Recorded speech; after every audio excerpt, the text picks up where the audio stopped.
পছন্দ না হয় তুই ভাগ, তোর সাথে আমার সম্পর্ক থাকতে পারে না। এই কথা আমার দরকার ছিল তো উম্মতে মুহাম্মাদি। আমার রাসূলের চাইতে আমার দেশ আমার কাছে প্রিয় না, আমার রাসূলের চাইতে আমার স্ত্রী আমার কাছে প্রিয় না, আমার রাসূলের চাইতে আমার সংবিধান আমার কাছে প্রিয় না। আরে এজন্যই তো আমাদের কণ্ঠে আওয়াজ করা দরকার। 54টা বছর যাবত আমার বাংলাদেশে সংবিধান তৈরি হয়েছে, 72-এর সংবিধান।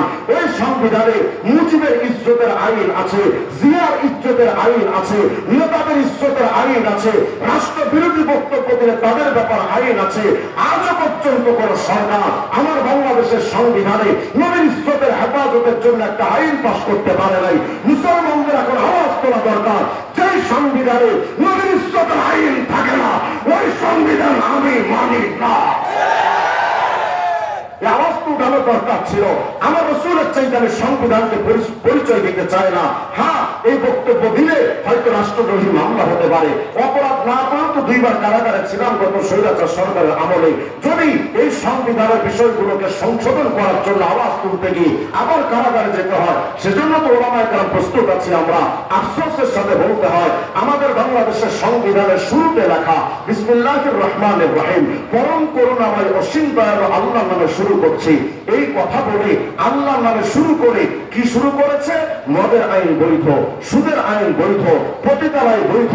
আর আল্লাহর নাম নিয়ে যদি হারামকে হালাল করে কুলাঙ্গার করে, সারা চাই কিছু হোক না কেন, ইমানদার থাকতে পারে না। যেই সংবিধানে মদের আইন বৈধ হয়, যেই সংবিধানে পতিতালয় বৈধ হয়, যেই সংবিধানে সুদের আইন বৈধ হয়, আমি আপনাদের কাছ থেকে আওয়াজ চাই, এই সংবিধান আমাদের সংবিধান হতে পারে? আমাদের বলেন হতে পারে? আমাদের বাংলাদেশের সংবিধানে রাষ্ট্র ধর্মের নাম রাখা হয়েছে ইসলাম, যে আমাদের বাংলাদেশের রাষ্ট্র ধর্ম হলো ইসলাম। অথচ এই কথাটা বলে তারা বাংলাদেশে আইন তৈরি করে দিল কি? গণতন্ত্র, সমাজতন্ত্র, জাতীয়তাবাদ, ধর্মনিরপেক্ষ মতবাদ, 4টা কুফরি তন্ত্র দিয়ে অর্থনীতি চলবে, সমাজনীতি চলবে, রাজনীতি চলবে, রাষ্ট্রনীতি চলবে, সবকিছু চলবে বেঈমানদের বানানো নীতি দিয়া। অথচ আমাদেরকে একটা হাতে ঝুলা ধরা দিল যে রাষ্ট্র ধর্মের নাম ইসলাম। আর রাষ্ট্র ধর্ম ইসলাম তো তখন বোঝা যাবে যখন আমার বাংলাদেশের পার্লামেন্টটা আল্লাহ কোরআনের আইন দ্বারা চলবে, যখন আমার বাংলাদেশের সংবিধান, আমার বাংলাদেশের সংসদ ভবন, বঙ্গভবন, সচিবালয়, আদালত যখন আল্লাহ রাসূলের ইসলামের আইন দিয়া চলবে, তখনই না হওয়ার দরকার ছিল রাষ্ট্র ধর্ম ইসলাম।